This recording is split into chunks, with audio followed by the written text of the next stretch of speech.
Good morning, good afternoon, good day VC.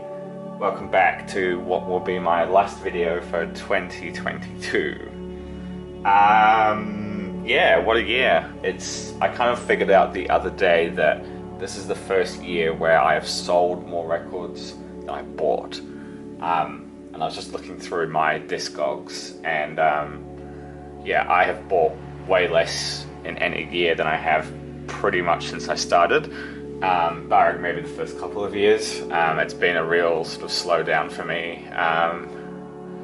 Yeah, I guess trying to go for quality over quantity. Like I say this in every video, but yeah, it's kind of proof now in terms of the collection of what I'm getting rid of and what I'm keeping. And with that in mind, I thought I'll quickly do a 10 favorite finds for the year, I guess.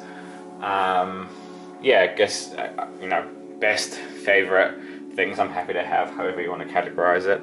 These are my 10. But before I start, I just want to say thank you to all my subscribers. Over 2,000 of you. I'm not sure how many what percentage of that actually watch. But thank you for watching. Thank you for commenting. I pretty much don't respond to most of them, which is really terrible. I don't really have an excuse for that. And I watch a handful of VC videos these days. My output has really dropped sort of in the last year.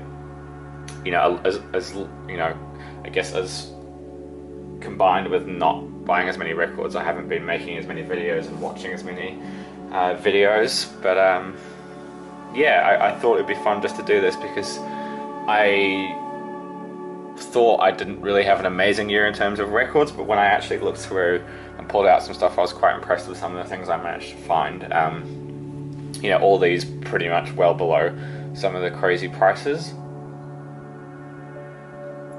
I was just having a look at what things have sold for online using the Discogs kind of timeline thing, and so many records have jumped up in price this year alone, just in the last 12 months. Things that used to be $20, $30, $40 records are now $80, $85 records. There's a lot of things that I would like to have, but I don't want to pay stupid prices for. So it's getting harder and harder to justify buying records, really, to be honest. Anyway, to end on that negative note, here are 10 records. You've obviously all seen these before if you're a regular viewer. So there's nothing new or nothing exciting here, but if you haven't been watching the channel, this will be a nice little video for you. So number one, obviously this is the one I showed in my last video, one that I've been after for many years, Wolfgang Downer Output, absolutely astonishing record. Really happy with that. This has been a strange one where I had been after this for years and years, and this year I managed to get 2 copies, strangely enough. And just for context, I've said this before, but I live in New Zealand, so it's very hard to find these records here. I didn't find these in New Zealand. I had to get them overseas, so I'm paying shipping costs and internet prices for these. So to get this, to get 2 copies of this this year has been pretty amazing. Joe Chambers. Yeah, absolutely amazing record.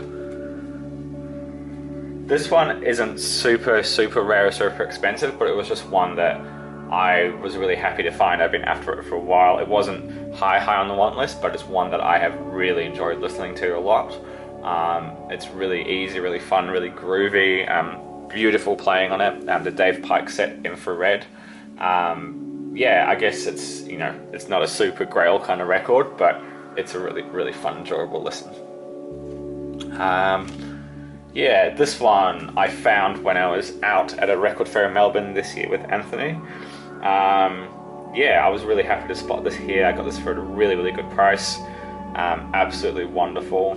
70s electronic Australian record. Wonderful cover, wonderful artwork. Yeah, I really enjoy this. I think it's as good as some of those Helden records, genuinely. I really like it. Absolutely wonderful. This is an original. I think it's pretty much a private press. yeah, was really happy to get that. Oh yeah, that's the label. This one again, and one that was on my list for a very long time. I think it was Scott Mays, if you follow him on Instagram, that turned me onto this many years ago. Really wonderful traditional Turkish folk. It's not really psychedelic. I'd say it's a traditional. It's a Turkish record mixed with Western folk sounds. Basically a precursor to that sort of Turkish funky psych sound that we all know that, you know, bands like Alton Gun do these days, and what's that guy called? The Eastern Flowers record. You know what I'm talking about. And all those other bands in the 70s. Yeah, this was on my list for a very long time. Really happy to get that. Another one that had been on my list from the very early days of the VC. I think it was David Belson, Record Bug, that showed this. And I hadn't heard any of these people at the time. I'd never heard of Oliver Leo Smith, David Murray, Michael Gregory Jackson, and when I listened to it on YouTube, it blew my mind. And I guess this is probably a little bit more easy to get in the US, but I've never wanted to pay any huge amounts for it. But yeah, I think this is wonderful. Featuring a lovely cat there.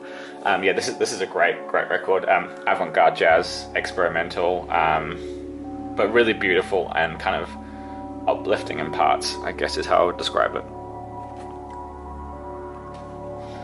This one is one that I somehow found in New Zealand going through a collection. Kind of had a bit of a heart attack when I saw it. This thing was unplayed, basically. Yeah, fantastic record. Rory Brooks, The Free Slave on Muse. This also goes for stupid money on the interwebs. But yeah, amazing live record. Funky, free jazz. It sounds like it could be a Strata East record. A really great recording, really great atmosphere in the room. Love it. Two more to go. Okay, Laurent Thibault. I'm not going to pronounce the title, with artwork by the amazing Henry Rousseau. Funnily enough, I pulled this out because I was playing it this morning, coincidentally. We've got some lovely, there we go, oh, you can't even see this. Also artwork by Henry Rousseau on there. I'm sure there's more album covers out there. Funny that I was listening to the Duke Ellington Monk album and I pulled this record out at the same time. Anyway, that was a bit of a side note. This is a really wonderful Zool. It's not a prog record, it's more progressive than prog rock. Really beautiful textures. It's really wonderful. It's one of the guys from Magma. Yeah, lots of lush sounds, delicate instruments, really wonderful rolling bass. Yeah, and fantastic album art. Look at that. It's really wonderful. When did this come out? I can't remember. But yeah, really great. I'm sorry about the glare on this.